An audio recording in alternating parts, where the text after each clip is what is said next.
Fala galera, segundo episódio da terceira temporada de Euphoria e eu não sei mais o que tá acontecendo nessa série, tá? A gente vê o desenvolvimento, assim como teve no episódio 1, dessa série que parece só uma continuação do que foi Euphoria com os mesmos personagens. E eu tô gostando, tô achando interessante essa recapitulação de tudo, mas ao mesmo tempo eu acho estranho como que os caras pegaram e colocaram na mesma série esse estilo que é totalmente diferente, né? A gente tá vendo agora os personagens muito mais maduros e a gente vê no início desse segundo episódio a Mad, que deixou de ter aquela postura de só querer ser bancada e agora ela caiu um pouco na realidade no primeiro episódio e no segundo toma uma postura muito mais adulta e tem uma lábia impressionante para conseguir o primeiro emprego dela. E ela também, ao mesmo tempo que faz isso, começa a fazer um freelas, com um freelas um tanto meio suspeito, né? Não que eu julgue, mas acaba... Isso é muito interessante também. No meio do episódio, a gente vê... No início ainda, né? A gente vê que eles acabam se interceptando e isso acaba atrapalhando o trabalho principal dela e ela prefere a segurança do que apostar justamente no, no segundo trabalho dela. E aí depois a gente vê que quem ela estava ajudando no Filas, na verdade fez muito mais dinheiro e ela que apostou no seguro acabou não tendo o mesmo retorno. E isso já linka com a história da Casey, né? Que agora continua com esse desenvolvimento porco e bizarro, né? Bom, é uma escolha muito estranha do diretor e assim como tá no livro 48 Leis do Poder, não importa como, mas seja visto, não é? E ela acaba fazendo isso e a Mad acaba vendo uma oportunidade porque a Cassie sabe de alguma forma que a Mad trabalha nesse ramo. E a Mad, que agora provavelmente viu, ela vai buscar fazer mais dinheiro em cima do corpo da Cassie. A gente vê uma forma muito estranha dessa amizade, que parece que é só uma com muita inveja da outra, tentando superar de alguma forma. Além disso, a gente também vê que a Cassie tinha revelado pro Nate episódio passado, mas parece que o Nate não entendeu direito do que a Cassie estava fazendo. Então, e a Cassie também se aproveitou que ele não tinha entendido direito e a gente tem isso revelado justamente no churrasco do Nate. O Nate que foi para um psicólogo, ou sei lá, porque o Nate do Velho Testamento teria provavelmente acabado com a Cassie. A gente vê que o Nate também tá afundado em dívidas, né? Tá devendo lá $600 mil para um cara também do ramo imobiliário lá que ele trabalha. Mas o ponto é que ele tem dinheiro. E a gente vê que ele é do negócio do pai, que ele banca aquela casa. E ele não parece nem estar tão preocupado com essa dívida, né? E provavelmente vai até apoiar a Casey a fazer o que ela quiser continuar fazendo aí na plataforma dela. O ponto interessante é que agora vem um spoiler que se você não viu, pode fazer diferença. Tá rolando uma teoria que, na verdade, o cara que tá bancando a Jules, aquele apartamento lá dela, talvez seja o Nate. E eu acho isso... Porque quando eu vi primeiramente essa teoria, eu achei muito interessante. E faz muito sentido. Porque a gente vê que o Nate, desde da season passada, ele já fez as pazes com ela e imagino que nesse espaço temporal grande, talvez alguma coisa tenha mudado. E tem uma teoria que também pode ser o pai do Nate, o que eu já não concordo tanto. Porque A gente acaba vendo como que ele tá nesse último episódio. E ele ficou preso por um tempo. Então a gente vê na season anterior se resolvendo justamente quando o Nate manda prender ele. E tem aquela resolução que é muito legal.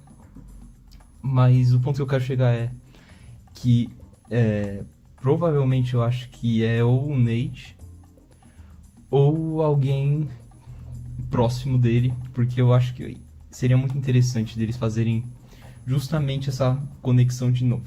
E seria um plot muito interessante de assistir. A gente vê a Rue no estabelecimento, ela continua lá trabalhando.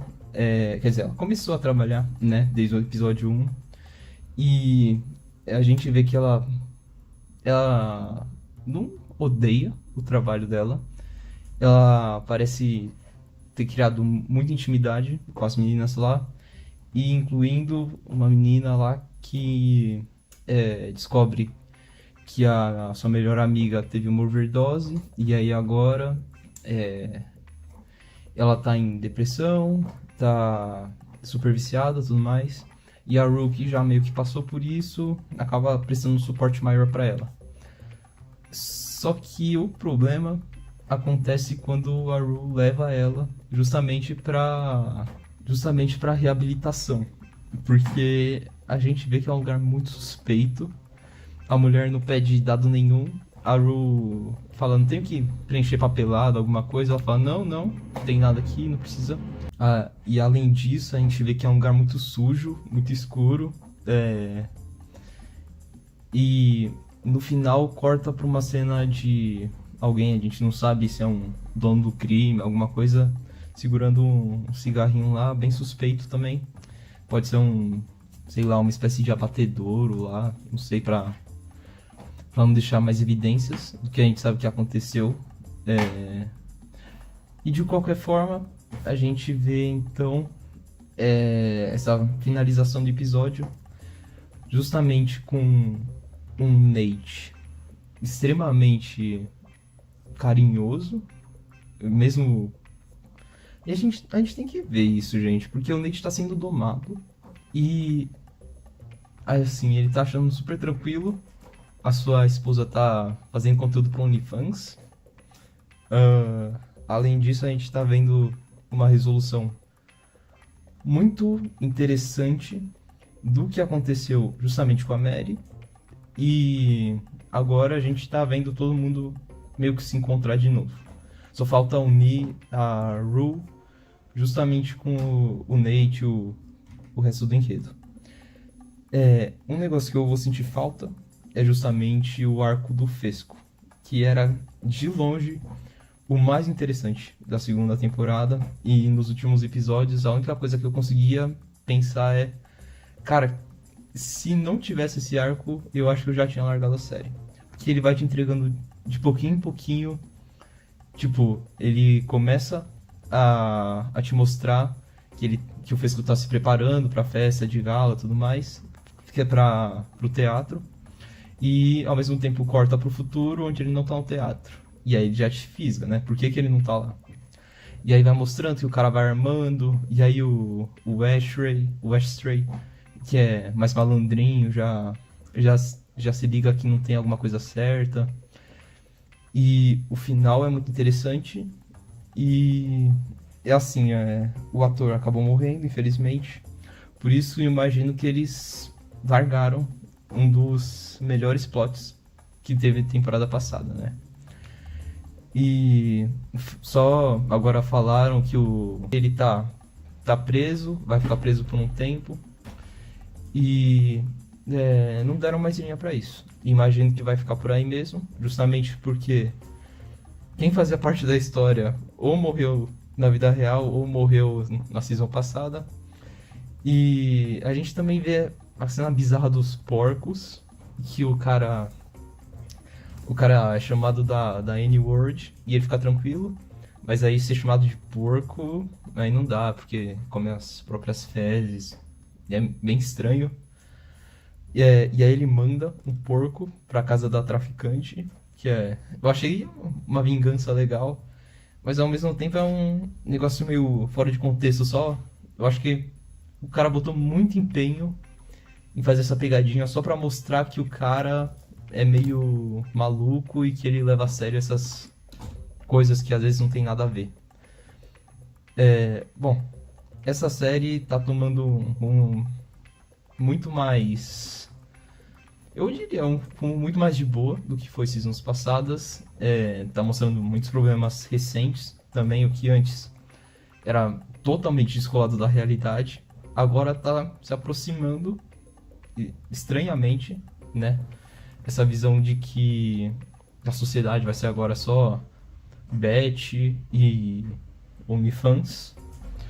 A gente vê muito menos esse negócio com as drogas. Então, no episódio 1 continuou muito esse narcotráfico, justamente porque ainda estava tendo a transição da Jules entre os dois grupos. E assim, esse foi um episódio que eu achei que continuou tendo um enredo muito parecido com o episódio 1. Foi um episódio interessante e eu estou ansioso para ver o episódio 3. Imagino que, por não ter aparecido tanta Jules nesses 2 primeiros episódios, a gente vai ter bastante ela aparecendo agora nesse terceiro. E talvez até a revelação de quem é o Sugar Daddy dela. Bom, vejo vocês domingo ou segunda que vem. E se vocês quiserem ver o terceiro vídeo, já tá nesse card aqui. Falou!